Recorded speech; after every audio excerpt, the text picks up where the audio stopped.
warahmatullahi wabarakatuh. Waalaikumsalam warahmatullahi wabarakatuh.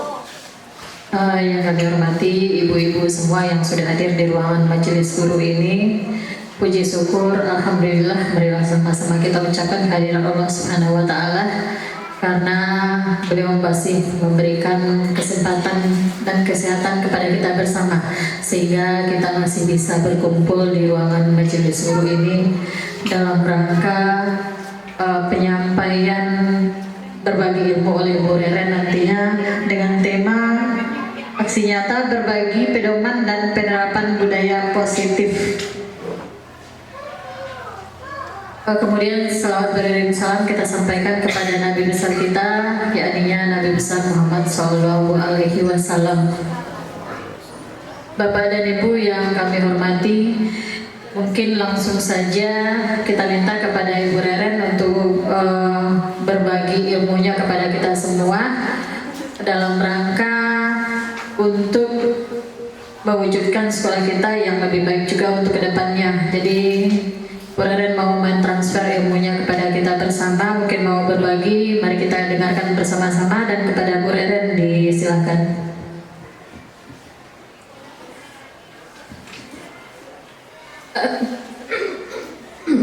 Terima kasih. Bismillahirrahmanirrahim. Assalamualaikum warahmatullahi wabarakatuh. Waalaikumsalam warahmatullahi wabarakatuh. Alhamdulillahirabbil alamin.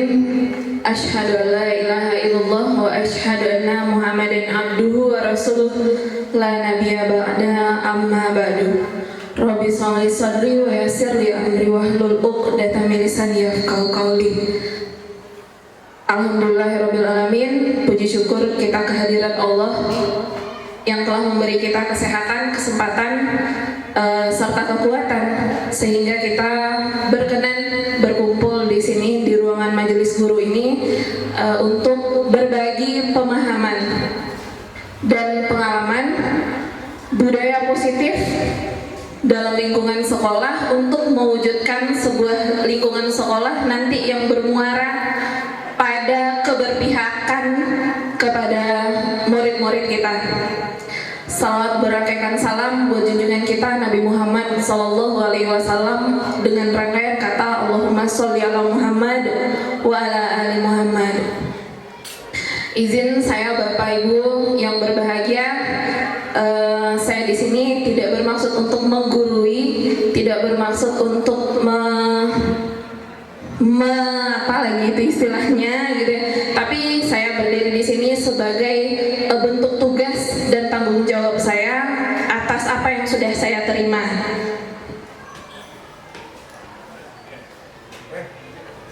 Boleh, silakan masuk Pak Adi, Pak Pep.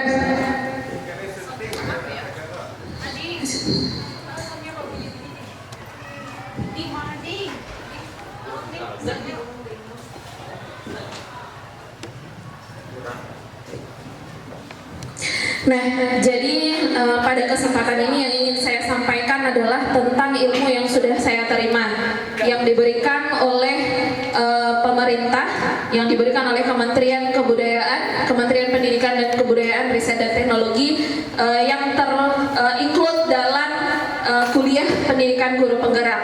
Di sini saya punya kewajiban untuk berbagi pemahaman dan penerapan budaya positif itu sendiri.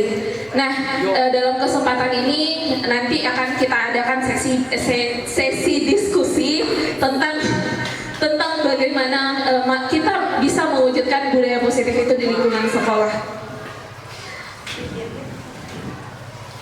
Seperti yang kita lihat di depan bahwa ini sudah disampaikan barangkali tidak baru kali ini.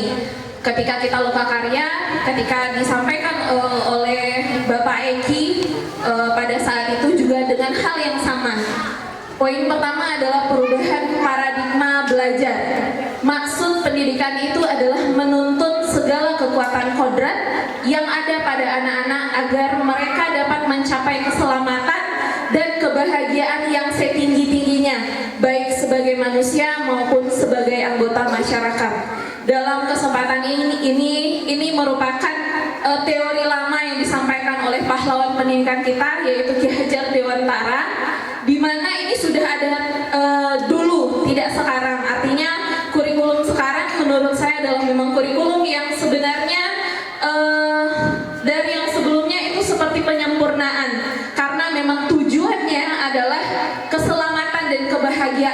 yang harus dicapai oleh peserta didik atau murid-murid kita.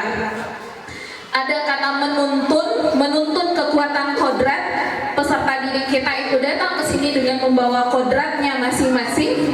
Ada kodrat alam yang dibawanya. Mereka lahir dari latar belakang yang berbeda, dari lingkungan yang berbeda. Kemudian ada kodrat zaman.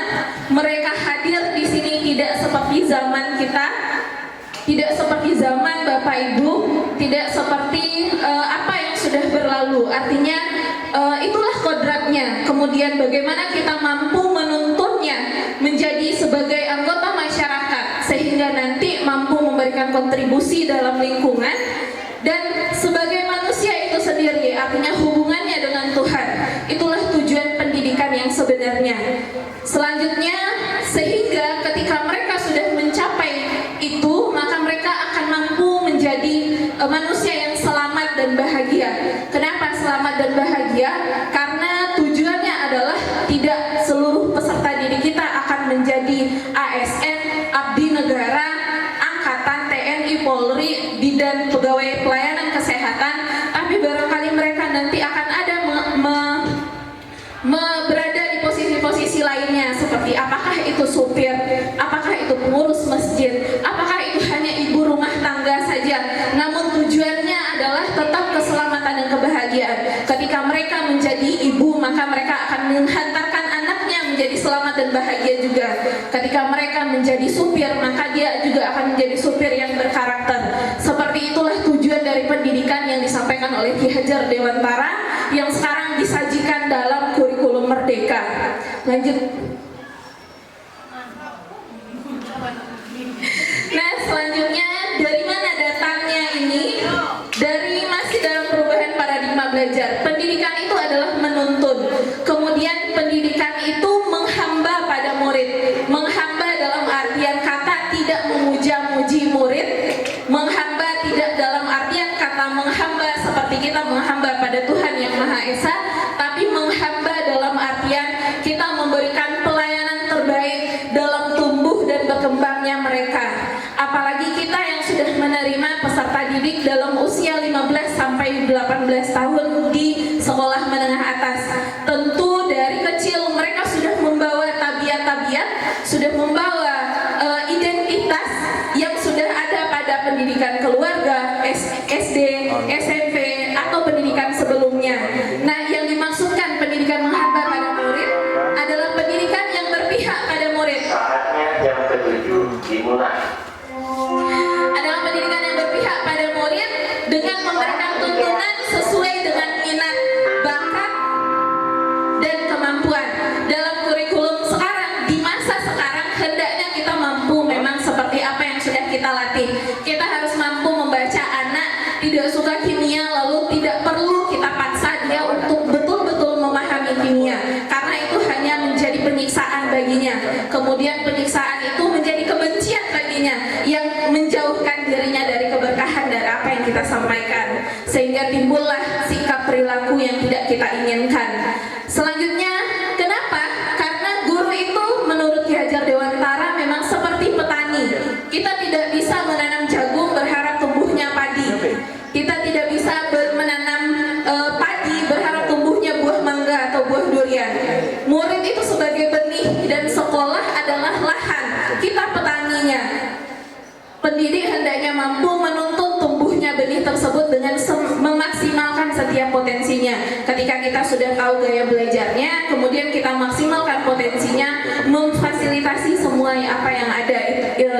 Itu yang dimaksud dengan guru ibarat petani. Kami dalam pembelajaran secara umum, bukan terkait dengan materi, pokoknya dalam mata pelajaran sejarah. Selanjutnya, nah kita ambil contoh perbandingannya dengan hidup tumbuh-tumbuhan seorang petani. Hakikatnya sama kewajibannya dengan seorang pendidik. Yang bisa kita lakukan adalah memperbaiki kondisi tanah. Artinya kita bisa memperbaiki materi-materi yang akan kita sajikan. Selanjutnya memeliharanya. Ketika tumbuh hama, maka hamanya kita semprot. Ketika ada keong, maka keongnya kita ambil. Selanjutnya memberi pupuk dan air, membasmi ulat-ulat atau jamur yang mengganggu hidup tanaman, padi, dan lain sebagainya.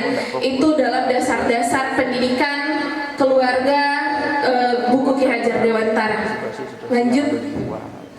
Budaya positif. Selanjutnya, kenapa budaya positif ini menjadi sebuah aksi nyata yang diwajibkan? Karena tidak akan mungkin seorang guru mampu berdiri sendiri. Sekolah adalah tempat belajar yang melibatkan semua stakeholder, entah itu dari penjaga keamanan, guru, seluruh guru, kemudian seluruh stakeholder yang terlibat. Sehingga budaya positif ini memang hendaknya terbangun di setiap sekolah agar menunjang dari apa yang disampaikan oleh kurikulum tadi.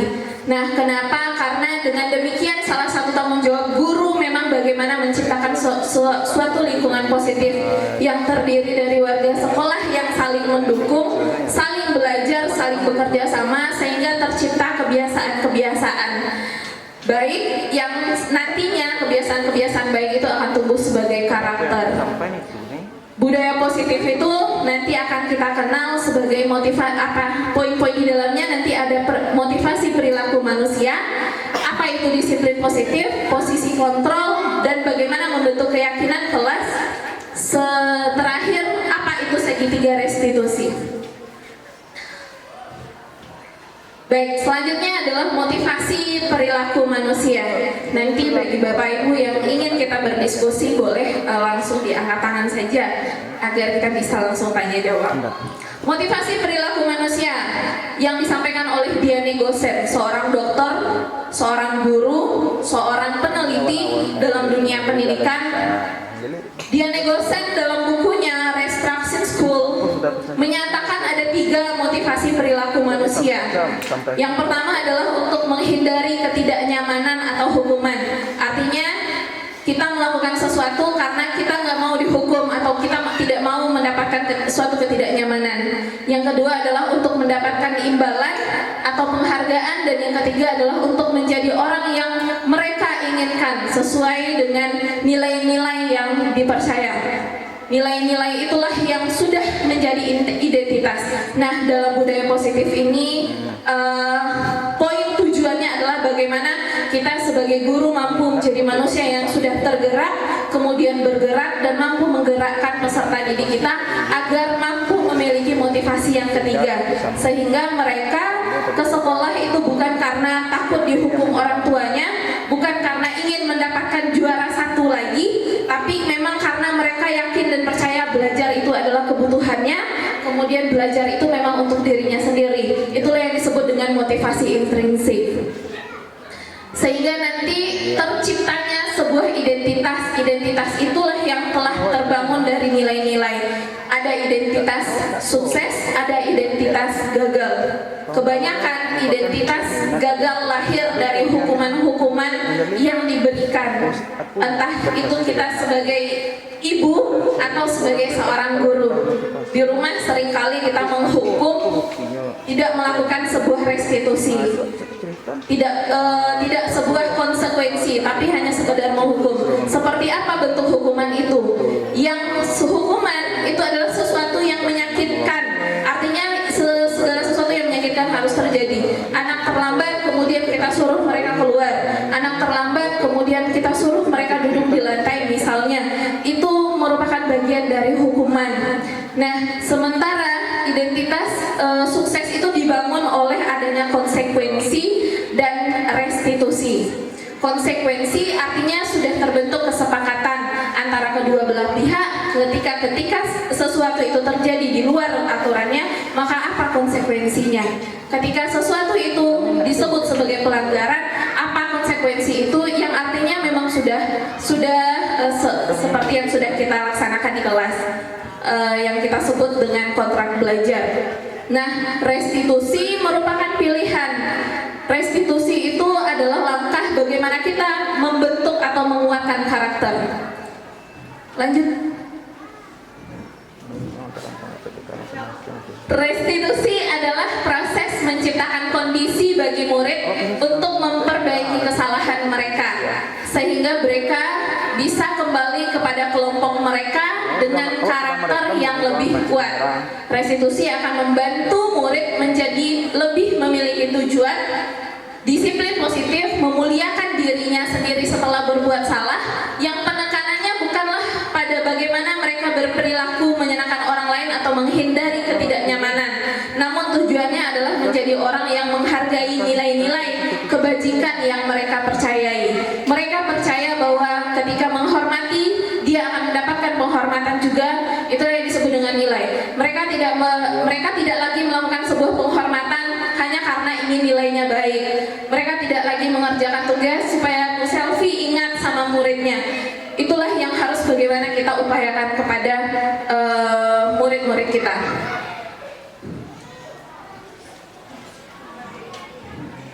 Selanjutnya, disiplin positif. Disiplin positif itu maknanya menjadi sesuatu yang dilakukan oleh seseorang pada orang lain untuk mendapatkan kepatuhan.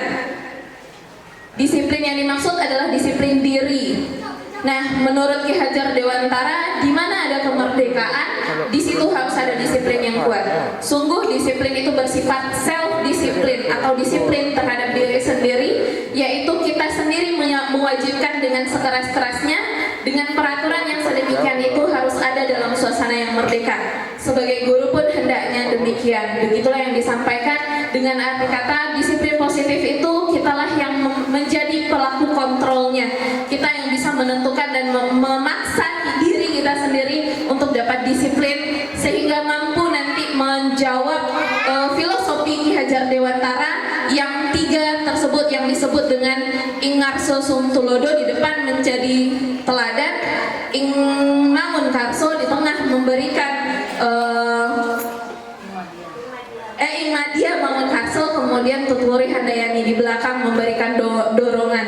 Itulah sebenarnya barangkali kenapa kita begitu patuh, kita begitu menghargai guru-guru kita zaman dahulu kala. Ini sebagai bentuk mengingatkan kembali bagi kita yang barangkali sudah mengikuti zaman. Kemudian apa tujuannya? Tujuannya adalah memang terbentuknya nilai-nilai kebajikan. Kebajikan yang kemudian nilai-nilai kebajikan itu sangat banyak teorinya. Yang di Kementerian Kemendikbud lakukan itu nilai-nilai kebajikannya adalah yang disebut dengan profil pelajar Pancasila. Beriman, bertakwa kepada Tuhan Yang Maha Esa, berakhlak mulia, mandiri, bernalar kritis, berkebinakaan global, bergotong royong dan kreatif. Apapun mata pelajarannya, inilah yang wajib yang harus kita pikirkan bagaimana mengemas nilai-nilai ini yang kemudian harus tumbuh menjadi identitas bagi peserta didik kita.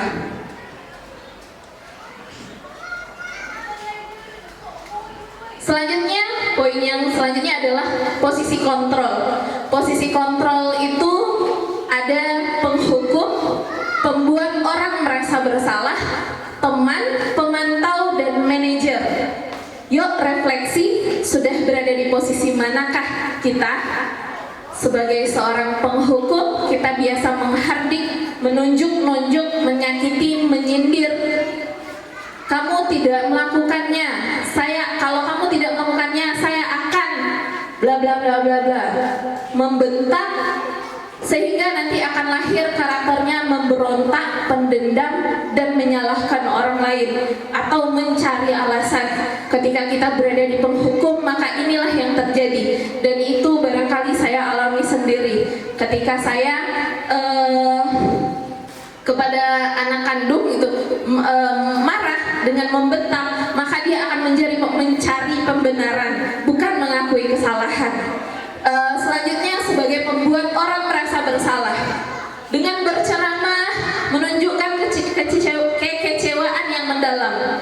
Seringkali ini kita lakukan karena memang kita ingin mereka kembali ke apa tujuannya. Mungkin seperti itu, atas dasar itu kita melakukannya.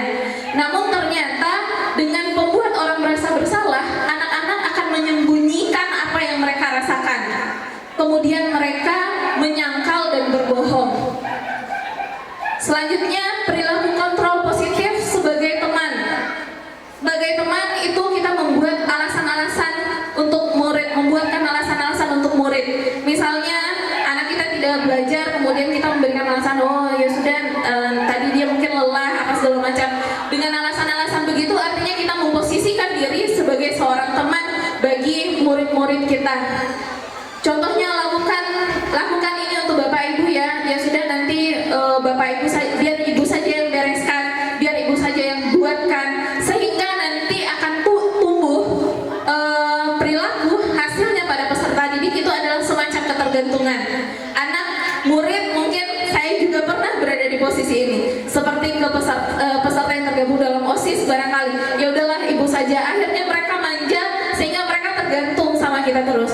Bu, Ibu saja, dengan gampang mereka menyampaikan demikian. Bu, Ibu aja lah ya yang bikinkan gitu ya.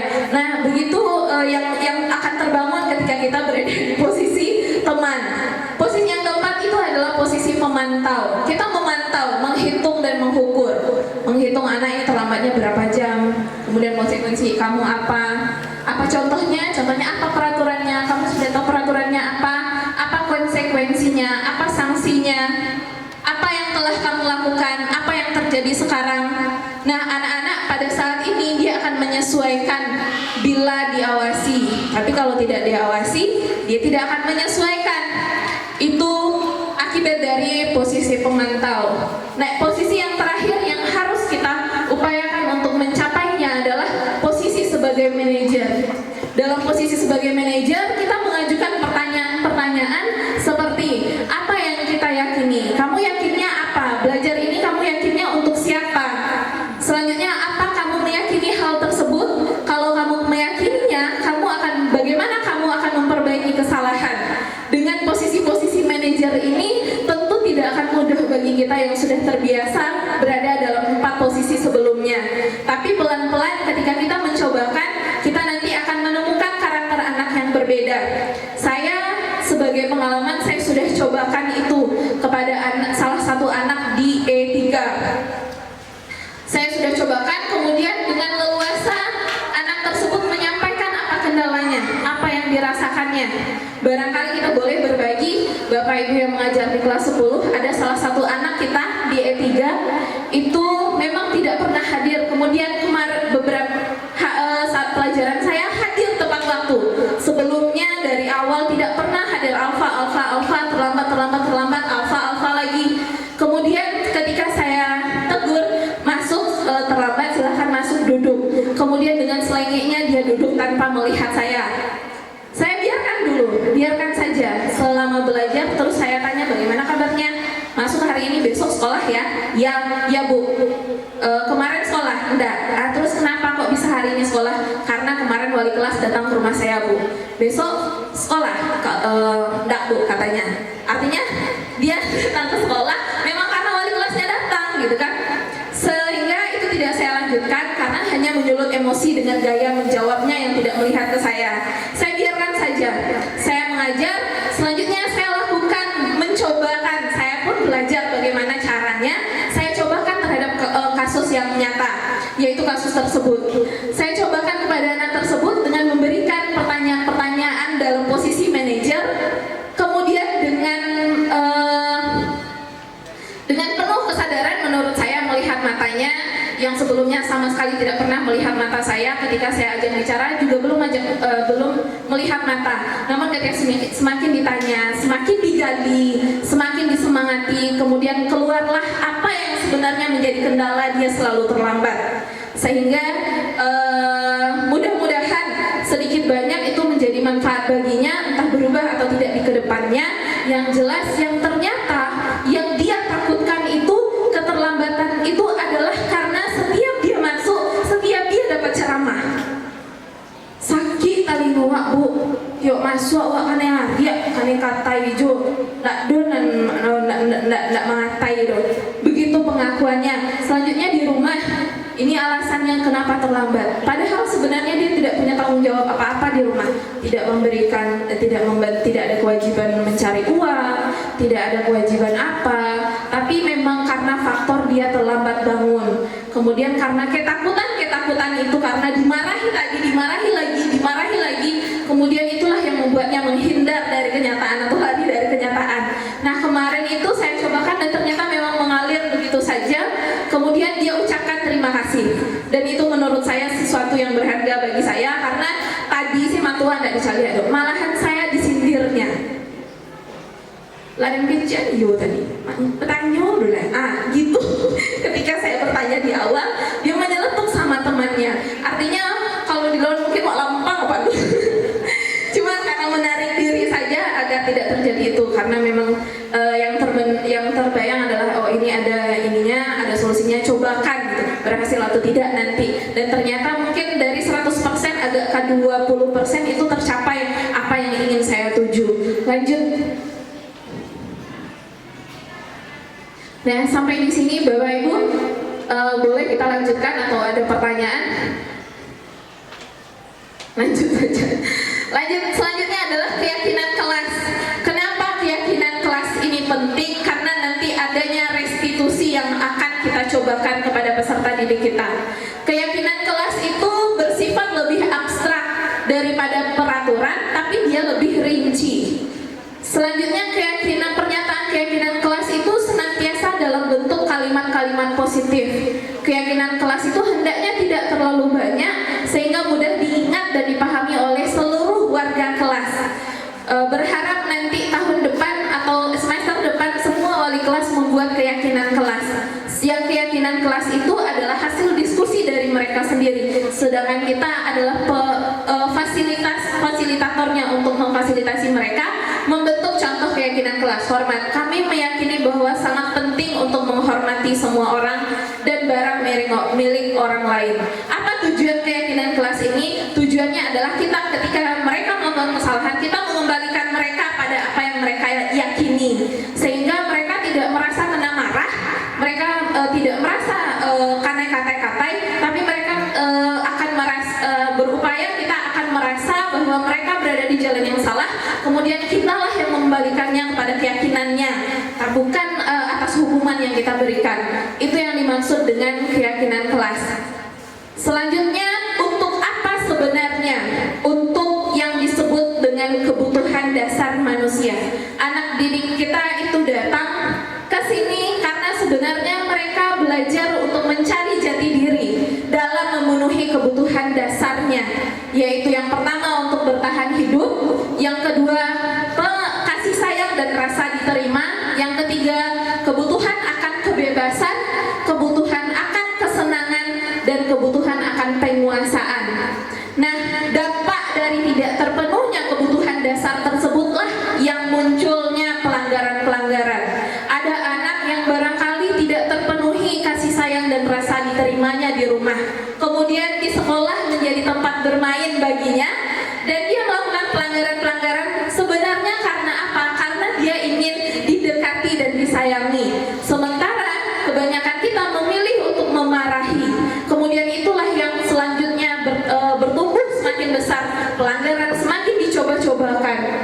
Ada anak yang ingin kebebasan, mereka merasa terkurung di kelas, kemudian permisi. Sebenarnya kan untuk memenuhi kebutuhan akan rasa kebebasannya, dan kebanyakan kita menghalanginya. Bu, permisi bu, mau kemana? WC. Dak, boleh, bego. Duduk, saya pun seperti itu pada saat sebelum. Nanti saja, nantilah, ibu sebentar lagi. Ada nego di situ aja, lainnya usah kejamban kan? Wah, nego lo, sehingga muncul rasa kesal. Akibatnya apa? Ketika kita melengah, dia lari sendiri kan, begitu yang ada yang terjadi di kelas. Hendaknya itu bisa kita pahami bersama, sehingga kita tidak lagi berakar pada apa yang kita pikirkan, tapi berakar pada apa yang mereka butuhkan. Memang tidak akan semua anak, tidak mungkin semua kasus bisa kita lakukan dengan posisi manajer.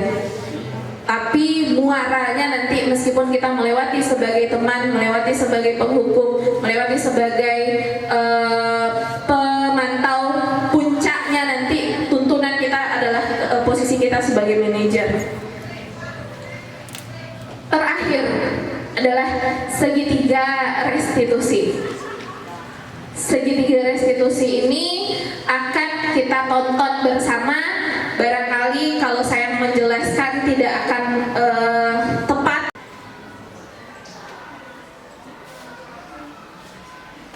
Salam dan bahagia yang diterapkan di lingkungan sekolah yang dikenal dengan nama restitusi.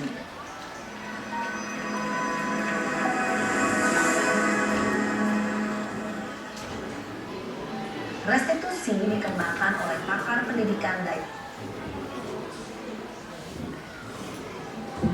Diane Gosson, berlandaskan pada teori kontrol Dr. William Gleason. Segitiga restitusi adalah suatu proses dialog yang dijalankan oleh guru atau orang tua agar dapat menghasilkan murid yang mandiri dan bertanggung jawab. Pada saat guru di posisi manajer, aspek yang dikembangkan pada murid adalah motivasi intrinsik, sehingga penanaman nilai-nilai kebajikan dapat tumbuh dan berkembang menjadi suatu kebiasaan positif yang akhirnya membentuk karakter murid. Proses dialog ini terdiri dari 3 langkah yang digambarkan pada ketiga sisi pada segitiga restitusi. Sisi pertama adalah menstabilkan identitas. Sisi yang kedua adalah validasi tindakan yang salah. Dan sisi yang ketiga adalah menanyakan keyakinan. Ibu dan bapak guru, berikut ini akan ditunjukkan bagaimana seorang guru berada dalam posisi manajer menggunakan penerapan segitiga restitusi.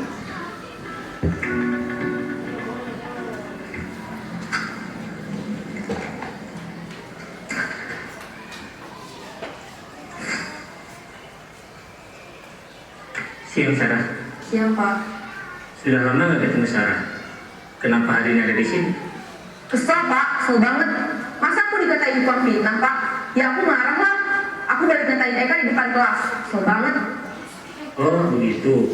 Ya pasti kamu marah dan kesal. Bapak juga akan marah apabila ada yang menuduh Bapak seperti itu. Kemudian pada saat itu kamu mau melakukan apa? Ya saya langsung ngatain Eka lah Pak.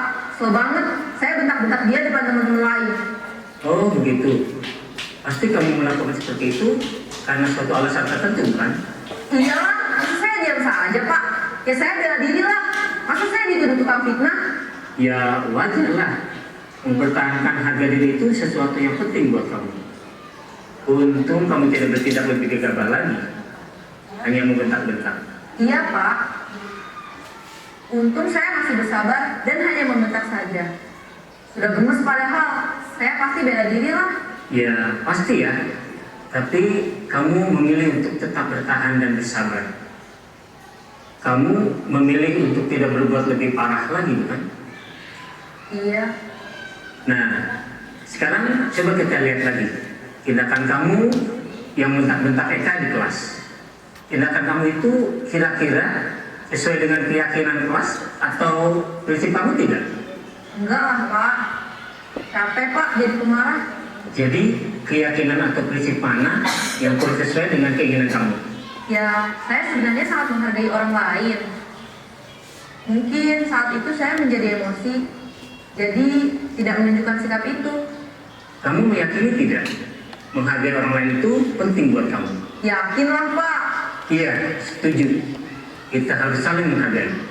Namun, ada juga keyakinan yang kita sepakati yang perlu kita jalankan apabila kita sedang marah, bukan? Ya saya bisa lebih proaktif, mulai dengan diri sendiri. Saya bisa jadi lebih bersabar, mengambil waktu jeda untuk berpikir mau apa selanjutnya. Kira-kira kamu bersedia memperbaiki masalah ini tidak? Bersedia Pak. Kalau kamu memperbaiki masalah ini, kamu akan menjadi orang seperti apa? Saya akan menjadi orang yang bertanggung jawab lah ya Pak. Dan senantiasa proaktif. Iya, menurut kamu bagaimana rasanya menjadi orang seperti itu? Ya nyaman lah, bangga bisa bersabar dan menahan diri. Baiklah kalau begitu. Yuk kita pikirkan bagaimana memperbaiki masalah ini.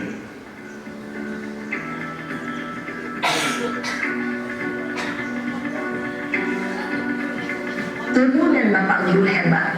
Baru saja kita menyaksikan contoh bagaimana seorang guru berada dalam posisi manajer menggunakan penerapan segitiga restitusi. Mari kita bahas satu persatu. Pada sisi pertama, menstabilkan identitas berdasarkan pada prinsip bahwa membuat kesalahan adalah bagian dari proses pembelajaran. Sisi pertama dari segitiga ini berperan menggeser identitas murid dari identitas gagal ke identitas sukses. Murid yang sedang bertingkah laku yang tidak pantas atau menarik diri saat itu sedang mengalami identitas gagal. Bila kita mengkritiknya, maka posisinya tidak akan berubah. Kita bisa mengajukan pernyataan-pernyataan ini.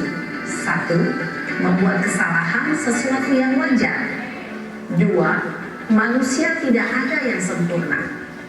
3. Kita bisa memperbaiki masalah ini. 4. Saya tidak menanyakan kesalahannya. Saya lebih fokus bagaimana memperbaiki masalah ini. 5. Apakah saat ini kamu tengah menjadi orang yang baik untuk dirimu sendiri? Pada sisi kedua, validasi tindakan yang salah berlandaskan pada prinsip bahwa setiap perilaku berupaya memenuhi suatu kebutuhan tertentu. Guru yang telah memahami teori kontrol akan bergeser dari pemikiran stimulus respon menjadi proaktif dan mencoba untuk mengenali tujuan dari perilaku murid. Mengenali dan mengakui kebutuhan murid ini dapat memperbaiki hubungan dengan murid tersebut. Pernyataan atau pertanyaan bisa disampaikan dengan nada suara tidak menghakimi atau memojokkan, sehingga dapat mengembalikan murid pada posisi positif. 1. Kamu bisa saja bertindak lebih gegabah lagi dari ini. 2. Kamu bukan melakukannya tanpa suatu alasan tertentu. 3. Kamu melakukannya karena mempertahankan sesuatu yang penting bagimu. 4. Mungkin kamu bisa mempelajari suatu perilaku baru yang lebih efektif. Bersediakah kamu mempelajarinya? Selanjutnya, kita akan simak sisi terakhir, yaitu menanyakan keyakinan. Teori kontrol menyatakan bahwa pada dasarnya kita termotivasi secara intrinsik. Pada saat perilaku yang salah telah divalidasi dan identitas sukses telah stabil, maka murid telah siap menaikkan keyakinan-keyakinannya dengan tindakannya yang salah dan pemikirannya telah bergeser ingin menjadi orang yang dituju. Pertanyaan-pertanyaan ini dapat menaikkan keyakinan-keyakinan yang dianut murid. 1. Sebagai keluarga atau kelas, apa yang kita yakini? 2. Nilai-nilai apa yang telah kita sepakati? 3. Seperti apa gambaran sebuah kelas yang ideal bagi kamu? 4. Kamu ingin menjadi orang seperti apa?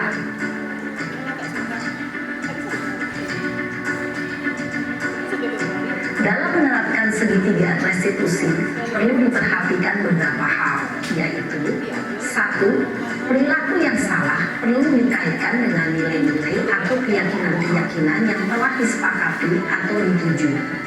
2. Kesediaan orang yang melakukan kesalahan untuk memperbaiki masalah. 3. Pemecahan masalah sebisa mungkin relevan atau memiliki hubungan dengan masalah yang ada. 4. Usaha. Perlu adanya suatu usaha perbaikan dari pihak yang berbuat kesalahan. 5. Waktu. Perlu didedikasikan waktu dari pihak yang berbuat kesalahan. Tanyakan kapan akan mulai diberlakukan usaha untuk memperbaiki masalah. Dengan memahami struktur penerapan segitiga restitusi, diharapkan guru dapat menerapkan posisinya sebagai manajer dengan mengajukan pertanyaan-pertanyaan bermakna yang dapat membuat murid menjadi lebih percaya diri, bertanggung jawab, dan mandiri. Nah, ibu bapak guru perlu tidaknya mengikuti ketiga tahapan dalam segitiga restitusi bergantung pada ringan beratnya suatu permasalahan. Misalnya, bila permasalahan tersebut ringan, maka segitiga restitusi dengan mengajukan pertanyaan-pertanyaan bermakna diharapkan murid menjadi lebih kuat secara pribadi, dapat membuka wawasan murid agar dapat menyelesaikan permasalahannya sendiri, semakin percaya diri, mandiri, dan merdeka. Salam dan bahagia, ibu bapak guru hebat.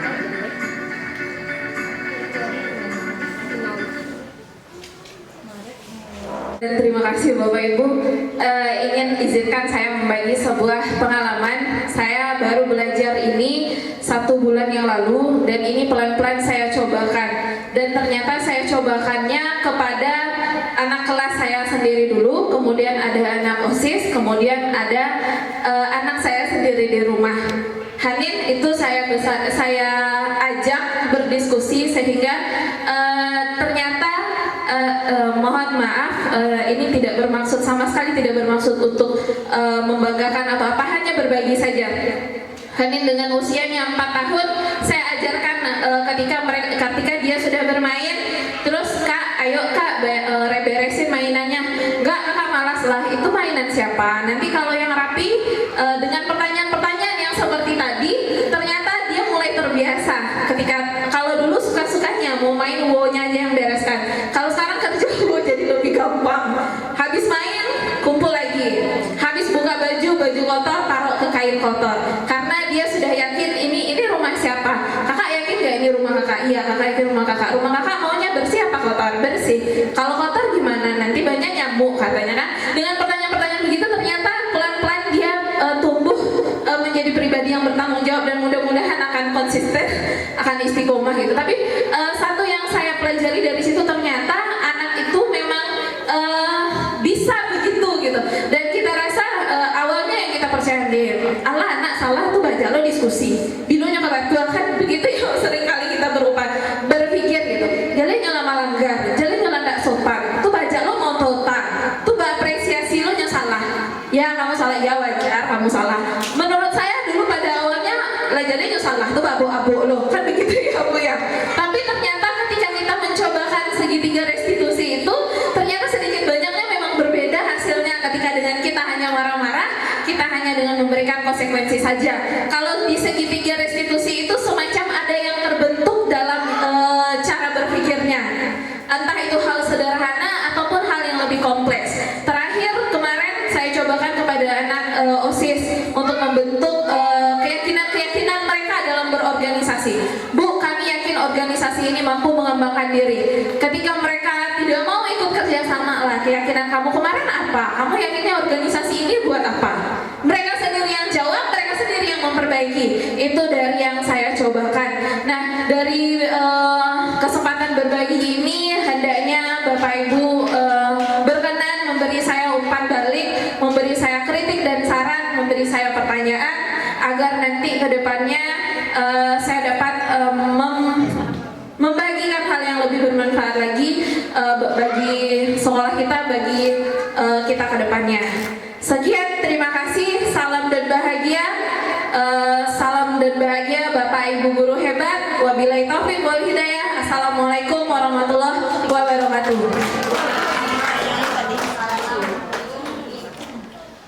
Boleh dibuka untuk ada yang bertanya? Dan dari Bapak Ibu ada yang mau ditanyakan, silakan.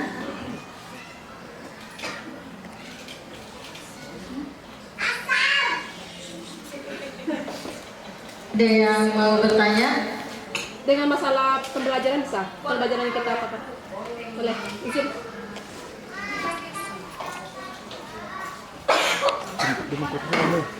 Dia mengkudu sore. Yang penting tidak masalah Bismillahirrahmanirrahim. Assalamualaikum warahmatullahi wabarakatuh. Pak, menyempiang. Dan nampak wajahnya. Terima kasih kesempatan untuk bertanya ya. Kebetulan saya tadi terlambat, jadi nggak tahu apanya masalah di pembelajaran ya. Ini Bu Eren, saya kan ada perkarya di kelas 10 ENA tepatnya. Saya kan memberi mereka tuh proyek, bikin produk gitu.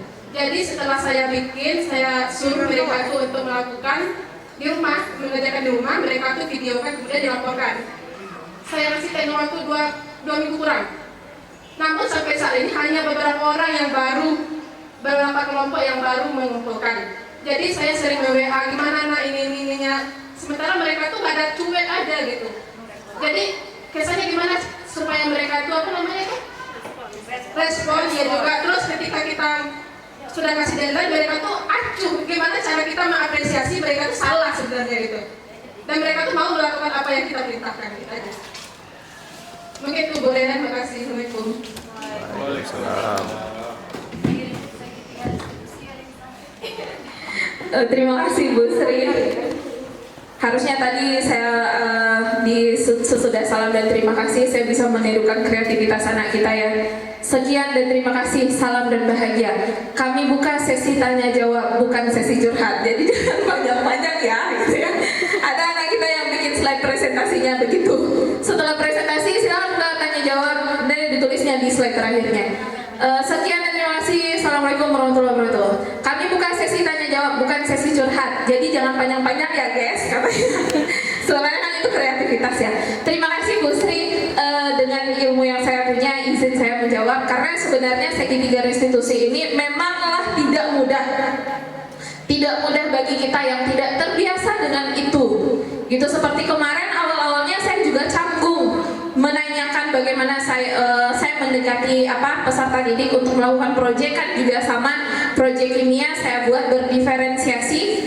Mereka boleh sajikan proyeknya baik itu dalam poster, baik itu dalam video, baik itu dalam rekaman suara saja, baik itu dalam hanya tulisan tangan, apa yang mereka bisa tentang apa yang mereka yang menjadi proyek gitu. Jadi memang dari 34 anak itu yang mengumpulkan hanya 23. Selebihnya sampai sekarang belum. 23 itu sudah pencapaian besar menurut saya dengan pendekatan yang saya lakukan. Karena memang seperti kita kembali ke yang tadi, bagaimana caranya dengan segitiga restitusi itu tadi menjawabnya sih Pak Iya. Dengan segitiga restitusi itu tadi kita bisa membangkitkan motivasi intrinsik, kan itu tujuannya. Ketika anak yang sudah pandai-pandai, mereka sudah bertanggung jawab dengan apa yang menjadi pekerjaannya, artinya motivasi intrinsiknya sudah terbangun.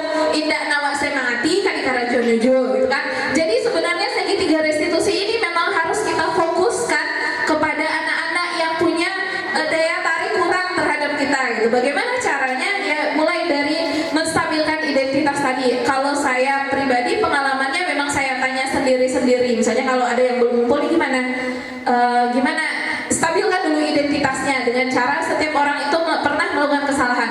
Ini kira-kira waktunya Ibu berikan kapan? Minggu kemarin. Kira-kira benar nggak kalau masih belum dikerjakan sekarang? Salah Bu. Terus gimana? Ya Bu, saya kerjakan. Terus tanya, beri mereka solusi atas kendalanya. Mereka pasti tidak mengerjakan itu pasti karena ada kendala. Kan begitu logikanya. Karena memang mereka sedang mencari jati dirinya. Di Karajan ndak yo, di Cumbo ndak yo, di Karajan ndak yo, aum tuangnya. Kan itu yang sebenarnya sedang berkembang dalam kepalanya. Nah, kita bagaimana kita mengarahkan itu menjadi sesuai dengan yang kita tuju, kemudian tidak menghambat potensi-potensi dia gitu. Jadi karena memang tidak minatnya ke situ, kemudian kita bentak, kita paksa gitu, itu akan semakin tidak dikerjakannya. Berbeda dengan kita memberi solusi, memvalidasi tindakan yang salah itu. Oke, kamu punya kendala, kemudian sampai sekarang belum ya. Oke lah, sekarang kita carikan solusinya. Kalau yang saya cobakan begitu Bu Sri, sehingga memang barangkali kalau tugas hampir sebagian kecil saja yang tidak mengerjakan, dan itu kita tahu, oh ini memang tipikalnya begini gitu. Kan kita bisa lihat anak, bisa memprediksi, tidak seperti dukun gitu, tapi memang kita punya feeling dan insting untuk itu. Ketika kita lihat anak dari sekian hari kita ketemu, pasti kita bisa prediksi. Maka yang bermasalah itu barangkali tidak hanya satu, tidak hanya terkendala, tapi memang keinginannya, motivasi intrinsik itu tadi yang belum tumbuh di dalam dirinya. Kalau yang sudah tumbuh, kita tinggal mengarahkan dengan pendekatan-pendekatan yang disebut dengan segitiga restitusi ini. Nah, kalau hukuman yang kita berikan akan semakin menjauhlah mereka dari apa yang kita harapkan. Begitu teorinya Bu Sri. Jadi kesadaran ya, membangkitkan kesadaran anak gitu. Iya. Bagaimana kita sebenarnya mampu, memang pendekatan intinya gitu. Memang kita bagaimana menggali apa yang ada dalam dirinya itu secara pribadinya. Barangkali secara berkelompok dia nggak suka sama kelompoknya. Ada yang seperti itu. Di kelompok E2 dia nggak suka sama kelompoknya itu, sehingga nggak bisa nama kenapa dasar yo bu sampai ini wali mau bupi warnanya kalau itu nyodoh kan begitu sebenarnya masalahnya, artinya kan masalahnya beda. Saatnya jam ke-8 dimulai. Nah begitu.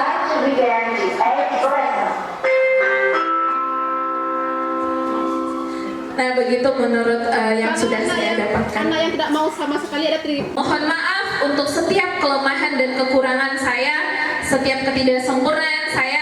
Saya di sini sebagai pembelajar. Sekian. Billahi taufiq wal hidayah. Assalamualaikum warahmatullahi wabarakatuh.